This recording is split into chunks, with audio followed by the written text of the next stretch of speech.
ይገርማል። እግዚአብሔር ቀርቦ ሳለ ጠይቁት፣ በሚገኝበት ጊዜ ፈልጉት ይላል በትንቢተ ኢሳይያስ ምዕራፍ 55 ቁጥር 6። በግዕዝ ህስዎ ለእግዚአብሔር ወእምከመ ረከብክዎ ጸውዕዎ ወእምከመ ቀረብክሙ ሀቤሁ ይላል። ምን ማለት ነው? ህስዎ ለእግዚአብሔር፣ እግዚአብሔርን ፈልጉት። መቼ? ወእምከመ ረከብክዎ፣ በምታገኙበት ጊዜ፣ ሊገኝ በሚችልበት ጊዜ እግዚአብሔርን ፈልጉት። ጸውዕዎ ይላል ደግሞ ጥሩት ይላል። መቼ? ወእምከመ ቀረብክሙ፣ ወደ እናንተ ቅርብ በሆነበት ጊዜ ይላል። የዝቋላ አባቶች ከመቼውም ጊዜ በላይ አዲስ አበባ ተገኝተዋል። ከ15 20 አባቶች ወደ 15 እስከ 20 ባሉ አባቶች ድረስ ለመቁጠር ሞክሬያለሁ። የዝቋላ አባቶች ዝቋላ መሄድ ቢያቅተን፣ ሄዶ መሳለም፣ መባችንን ማቅረብ፣ አቡነ ገብረ መንፈስ ቅዱስን ማክበር ቢያቅተን፣ ከዋልድባ ቀጥሎ የዝቋላ አባቶች አዲስ አበባ ተገኝተዋል። አዲስ አበባ መገኘት ብቻ አይደለም፣ በስልካችን፣ በኮምፒውተራችን፣ በቴሌቪዥናችን ባለንበት ሀገር በተለያዩ ማህበራዊ ገጾች እንከታተላቸው ዘንድ ለ3 ቀናት የሚገርም ድግስ ተደርጎ እየሞቱ የጠበቁትን የአቡነ ገብረ መንፈስ ቅዱስ ገዳም የዝቋላ ወደ 800 ዓመት ታሪክ ያለውን ታላቁን ተራራ እቤቴ ቁጭ ብዬ የማየውን ተራራ በደማቸው እየጠበቁት ያሉ አባቶች መገደል አልሰለቸንም፣ መሞት አልቀፈፈንም፣ ስለ ስሙ መገፋት፣ ስለ ስሙ መናቅ፣ ስለ ስሙ መገረፍ፣ ስለ ስሙ መከራ መቀበሉ አላሰለቸንም። አረጋውያን አሉ፣ ሽማግሌዎች አሉ፣ እናቶች አሉ፣ አባቶች አሉ። የአቡነ ገብረ መንፈስ ቅዱስም ደግሞ የጻድቅ መታሰቢያ ለበረከትም የጻድቅ ለዘላለም ነው፣ በረከቱ መታሰቢያውም ለዘላለም ነው እንደሚል መጽሐፍ እኛ ያን ቦታ ለቀን ርስተ አቡነ ገብረ መንፈስ ቅዱስን እግዚአብሔር የሚጠራበትን ቦታ ለቀን አንወጣም። የት እንሄዳለን? ከእግዚአብሔር ወዴት እንሄዳለን? ለዚህም ደግሞ ተቸገርን፣ እንደ ህዝቡ ተቸገርን፣ ተሰቃየን፣ ተጨነቅን። ምን እናብላ፣ ምን እንብላ፣ ምን እናጠጣቸው፣ ምን እንጠጣ አሉ አባቶች። ወጡ ቦሌ ወሎ ሰፈር አካባቢ የነበራቸው ህንጻ በኮሪደር ምክንያት ልክ የኔ ድርጅት እንደፈረሰችው የነሱ መተዳደሪያ የነበረችውና ተደጉማቸው የነበረችው ህንጻ ፈረሰች። ገቢ ያገኙባት የነበረው ቤት ወደመ። ከዛ ተክለ ሃይማኖት መርካቶ ተሰጣቸው። ያካሬ ቦታ ህንጻ ስሩበት ተብሏል። ከ6 ፎቅ በላይ ነው መሰለኝ አካባቢ መስራት ያለበት፣ አልቻሉ። ስለዚህ ገዳሙ ተቸግረን እያለ እርስ በርስ የምንደጋገፍበት ነገር ጎሎን ሳለ በረሃብ ካሁን ያልቃሉ ወይ ይጠፋሉ ስንባል ሳለ ያን መሬት ልንሸጠው አስበን ነበረ። በአጋጣሚ ነጭ ነጯን የሚለው ዘመድኩን በቀለ አይ እኔ መፍትሄ አለኝ አለ። ምንድነው መፍትሄው ስንለው የት እንስጥ፣ ገንዘባችንን እንዴት አድርገን ለቤተ ክርስቲያን ለዝቋላ እናድረስ የሚሉ ኢትዮጵያውያን የአቡነ ገብረ መንፈስ ቅዱስ ፍቅር ያላቸው አሉ። እኔ እንደ ቱቦ እንደ ድልድይ እንደ መሳሪያ ተጠቀሙብኝና ገዳማችሁን እርዱ፣ የተባለውን መሬት አትሽጡት፣ ፎቅ ስሩበት አለን። ስለዚህ የ7 ቀን ሱባኤ ያዝን። ከመጋቢት 18 19 ጀምሮ እየጠየቅን ነው።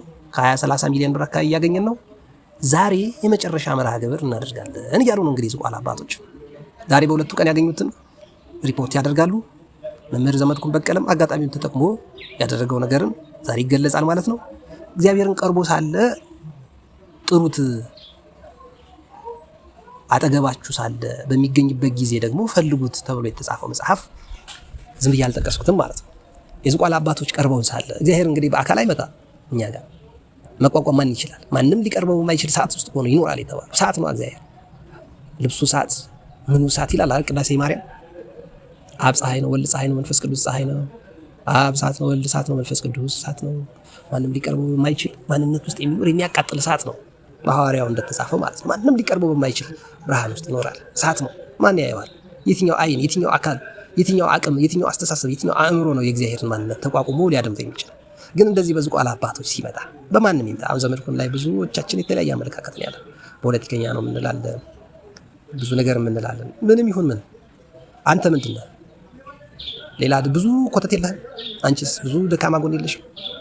ከእናንተ ኃጢአት የሌለበት ይውገራት እኮ ነው ያለው ክርስቶስ። ጽድቅ ለመስራት በጎ ነገር ለመስራት ምክንያት ለምን ትፈጥራለህ? የዝቋላ አባቶች ዛሬ የመጨረሻ ቀናቸው ገቢ የሚያሰባስቡበት ቀን። 124 ሚሊዮን ብር ይፈጃል ተብሏል ህንጻው።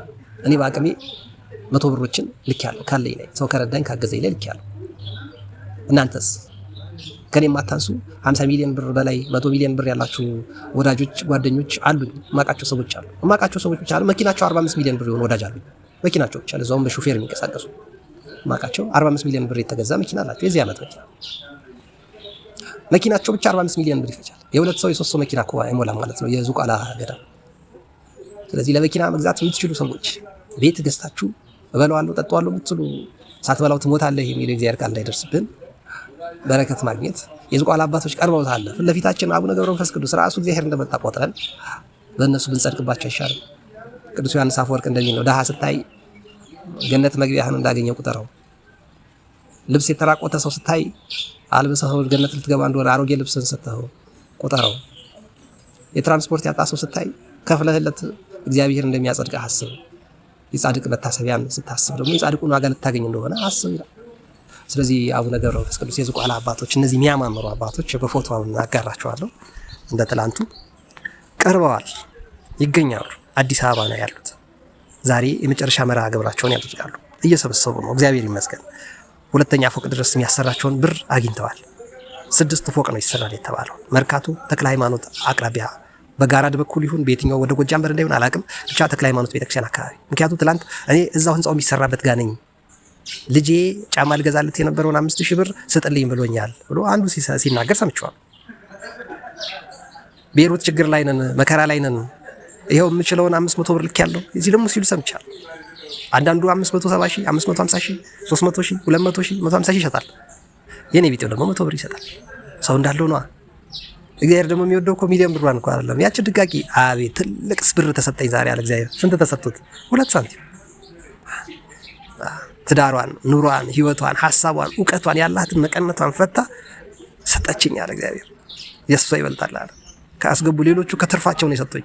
ሌሎቹ ካላቸው ላይ ቀንሰው ለነገ ከሚገለገሉት ላይ ቀንሰው፣ እሷ ግን ያላትን የሰጠችኝ ይቺ አብልጣ ሰጠች አለ እግዚአብሔር። እግዚአብሔር ቁጥሩን አይደለም ያው ምናልባት የዝቋላ አባቶች የሚጸድቁ ሰዎች በዚህ እግዚአብሔርን እንዲያጸድቀን ማለት ነው። እኛን፣ እኔን፣ አንተን፣ አንቺን፣ እርሶን፣ እነዛን የሚረዱትን ሰዎች እንዲጸድቁበት ምክንያት እየፈጠረላቸው እንዳይሆን ገንዘባቸውን፣ እውቀታቸውን፣ ጉልበታቸውን፣ አቅማቸውን፣ ቤተሰባቸውን የአቡነ ገብረ መንፈስ ቅዱስ በረከት ቤታችን ይገባ ይሆናል። ጻድቃን ጮሁ እግዚአብሔርን ሰማቸው ነው የሚለው መጽሐፍ።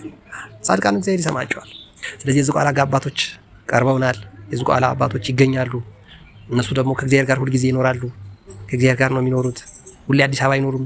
ሁሌ በቴሌቪዥን አናያቸውም። ሁሌ በእንደዚህ አይነት የእርዳታ ማሰባሰብ አጋጣሚ አናገኛቸውም።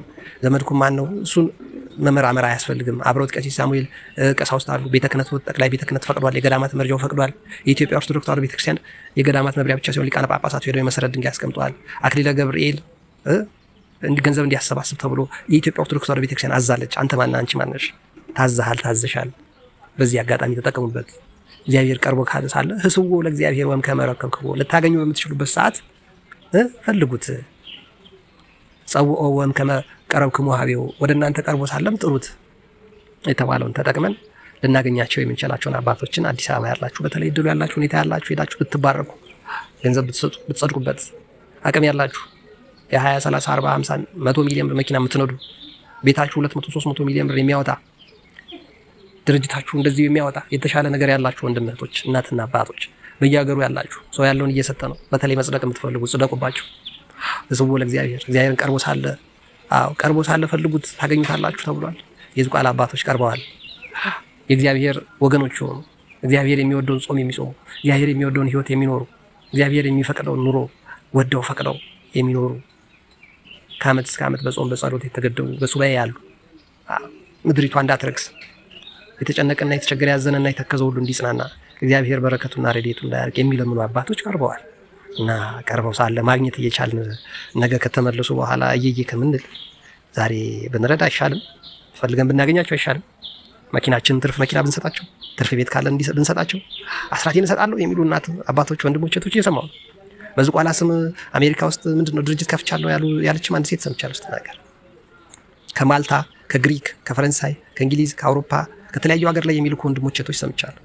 በእርግጥ የደላቸው ይመስለናል። የኔ ቢጤ ደካማዎቹ ውጭ ሀገር መኖር ማለት ዶላር በዶላር ገንዘብ በገንዘብ መሆን ብቻ ይመስለን አለን። እንደኔ ሸምጥጠው እሸት የሚቀጠፍ ገንዘብ የሚቀጠፍ ይመስለን አለን። ፈግተው ተጠብሰው ካገኙት እናቴ ተጠብሳ እዚህ የጣሊያን ድርጅት ውስጥ ሰርታኔ እንዳሳደገችኝ ማለት ነው ለማብላት ጥረት እንዳደረገችው መቼም እግዚአብሔር ነው እዚህ ያደረሰኝ። እናቴ ጓጋ ሞተች 10 ዓመት አለፋት ካረፈች። የምትወደው የዝቋላ ገዳም ዛሬ ተቸግሯል። እናቴ የምትወደው ወገኖቻችን የሚወዱት የዝቋላ ገዳም ተቸግሯል። የተለያየ ዓላማ ያላቸው ሰዎች በረቀቀ ዘዴ እንዲራቡ፣ እንዲጨነቁ፣ እንዲቸገሩ፣ እንዲሰቃዩ አድርገዋል። እነሱ መሞት አልሰለቻቸው፣ መገደል አልቀፈፋቸውም። እንደው በናፍቆት እየጠበቁት ነው። እነዚህ ገዳማውያን እኮ ነው የሚለው። አንተ እየበላ እየጠጣ እየለበስክ እየደመክ የተሻለ ነገር እያገኘክ የምድር ጣዕም አለቅ እያለክ እየሳሳህ እየተጨነክ ትኖራለህ እንጂ ገዳማውያን እስቲ እያቸው ሞት ያስፈራውታል ብትላቸው ኧረ 9 ሞት መጣ ብትለው አንዱን ግባ በለው ነው የሚሉክ። 9 ሞት መጥቶልታል ብትላቸው ኧረ አንዱን ግባ በለው ነው የሚሉት። ለምን ዝግጁ ናቸው? ሰማዕታት የዚችን ዓለም ጣዕም በእውነት ናቁ፣ ስለ መንግስተ ሰማያትም መራራ ሞትን ታገሱ አይደል የሚለው መጽሐፍ ቅዱስ ውዳሴ ማርያም የሐሙስ ላይ። ስለዚህ ሰማዕታት የዚችን ዓለም በእውነት ጣዕሟን ንቀዋል፣ ስለ መንግስተ ሰማያትም መራራ ሞትን ታግሰዋልና እግዚአብሔር ቀርቦ ሳለ አግኙት። ቀርቦ ሳለ ምን አድርጉት? አግኙት። ህስቡ ለእግዚአብሔር ወይም ከመረከብ ልታገኙ በምትችሉ ሰዓት አግኙት። ጸውዖ ጥሩት። መቼ? ቅርብ ሳለ ሊሰማችሁ በሚችልበት ጊዜ ተብሏል። የዝቋላ አባቶችን ሰምተን ቀርበውናልና ሰምተናቸው እንድንጸድቅ አግኝተናቸው እንድንባረክ እግዚአብሔር አምላክ በእነሱ በኩል ያዘጋጀልንን እንድንባረክበት እንድንጸድቅበት ለማሳሰብ ፈልጋለሁ። ወንድም እህቶች የተጠቀሙበት እድሉ እኔ ካለኝ ላይ ልክ ያለው በአህዱ ባንክ፣ በዳሽን ባንክ፣ በኢትዮጵያ ንግድ ባንክ ይሰራል። ውጭ ባላችሁት ዜል በዜል ነው የሚባሉት በተለያዩ መላኪያ መንገዶች ጎፈንድሚ አለ የዝቋላ ገዳም በዛ መላክ ይቻላል።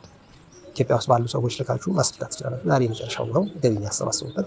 በዚህ ቀን ልካችሁ እንድትጠቀሙበት ይሁን። በተለይ የተሰጣችሁ ስጡ ይሰጣችኋል።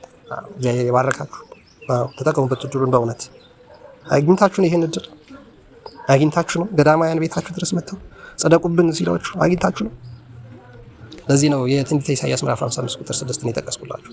እግዚአብሔር በሚገኝበት ጊዜ ፈልጉት ታገኙታላችሁ፣ ጥሩት ይሰማችኋል። በሚገኝበት ጊዜ ቀርቦ ሳለ ጥሩት ይሰማችኋል ተብሏል እና እግዚአብሔር በእውነት በዝቋላ አባቶች እንድናገኘው ቀርተነው እንዲሰማን ጎዶሏችንን እንዲሞላ ልመናችንን እንዲቀበል ታሪካችን እንዲለወጥና ቤተክርስቲያናችን ሀገራችን የሚጸድቅበት መልካም ስራ እንዲሰራ ለወደፊትም መልካም ልምድ እንዲሆነን በምትችሉት መልኩ ያለ እግዚአብሔር ፈቃድ ያለ ምክንያት የሁለት ቀን አልተለመነም። መንግስት ስለፈቀደ፣ ቤተ ክህነት ስለፈቀደ፣ ካህናት ስለፈቀዱ፣ ህዝቡ መርዳት ስለፈለገ፣ በዘመድኩን በኩል ያሉ ወገኖች ስለተንጫጩ ወይም ደግሞ በጣም የተለያዩ ቲክቶከሮች እና ዩቲዩቦች ስላጀቡ ሌላ ብዙ ሰዎች እኔም ለምሳሌ በዚህ መልኩ ስላስተዋወቁ አይደለም። ይሄ እግዚአብሔር ቀርቦ ሳለ ጥሩት፣ ፈልጉት፣ በሚገኝበት ሰዓት ፈልጉት ታገኙታላችሁ የሚለው የመጽሐፍ ቅዱስ ቃል እየተፈጸመብን እንዳይሆን ማንም ይሁን ማን ለሚለምን ሁሉ ስጥ ነው የሚለው መጽሐፍ ቅዱስ። ለሚለምን ሁሉ ስጥ፣ አታጉረምርም፣ አትበሳጭ። የዝቋላ አባቶች እየለመኑ አይደል? አጭበርብረህ ሰርቀህ ዋሽተህ ከሆነ አትስጥ። ሰርተህ ለፍተህ ደክመህ ወይም ደግሞ እንደኔ ለምነህ ወይ ተቸግረህ ማግኘት ከሆነ ስጥ። ነገ ምን ይሆናል አታውቀውም። ምናልባት መጽደቂያችን እንዳይሆን ወንድም እህቶቼ ተጠቀሙበት ለማለት ነው።